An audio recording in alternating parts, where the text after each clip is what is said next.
నమస్తే, KVC news స్వాగతం. ప్రతిక్షణం సామాన్యుడి పక్షం. నేను మీ చలపతి. నేటి వార్త.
జగన్ సార్ పార్టీ వాళ్ళు మేము ఎమ్మెల్యే నిలబడినాయి వీరాంజనేయులు. నేను ఎంపీగా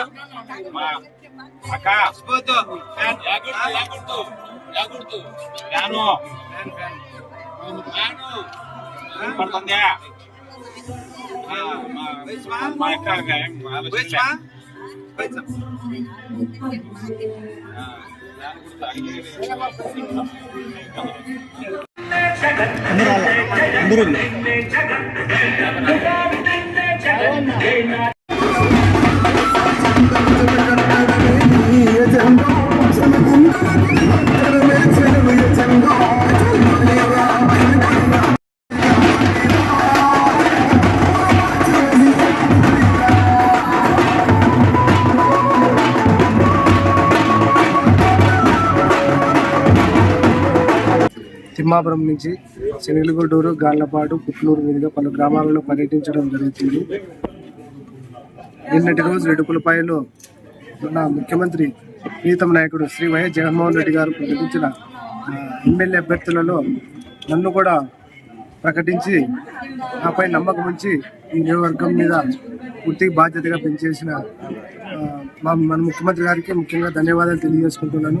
అలాగే నన్ను ఈ స్థాయికి తీసుకొచ్చిన మా ఎమ్మెల్యే జొన్నగడ్డ పద్మావతి గారికి, అలాగే ప్రభుత్వ విద్యా సలహాదారు ఆలూరు సాంబశివరెడ్డి గారికి మనస్ఫూర్తిగా ధన్యవాదాలు తెలియజేస్తున్నాను. పలు గ్రామాలలో పర్యటించి ప్రతి ఒక్క కుటుంబం దగ్గరికి వెళ్ళి ప్రతి ఒక్క సంక్షేమం గురించి వారికి వివరించి చెప్పడం జరుగుతూ ఉంది. కావున రాబోయే ఎన్నికలలో మళ్ళీ మన జగనన్నను ముఖ్యమంత్రి చేసుకోవాలని చెప్పేసి రాష్ట్ర ప్రజలంతా, నియోజకవర్గ ప్రజలంతా కోరుకుంటున్నారు. కావున వచ్చే ఎన్నికల్లో సింగనమల నియోజకవర్గంలో వైఎస్ఆర్ కాంగ్రెస్ పార్టీ జెండా ఎగురవేస్తామని ధీమా వ్యక్తం చేస్తున్నాము. కావున ప్రతి ఒక్క గ్రామంలో పర్యటించి ఆల్రెడీ 5 మండలాలు కూడా అయిపోయినాయి. ఇది 6వ మండలం. ఈ 3 రోజుల్లో కూడా కంప్లీట్ చేస్తాము. ఇంకా దాదాపు అంటే నెలన్నర టైం ఉంది. ప్రతి ఒక్క కుటుంబం దగ్గరికి వెళ్తున్నాము. చాలా టైం ఇచ్చారు. ఎలక్షన్ కూడా మే 13వ తేదీన ఎలక్షన్ జరగబోతా ఉంది.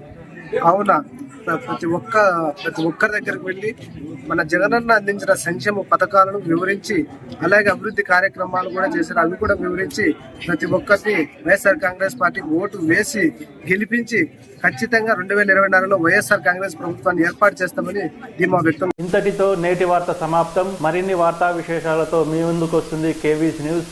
అంటిల్ దెన్, సైనింగ్ ఆఫ్, మీ కేవీ చలపతి.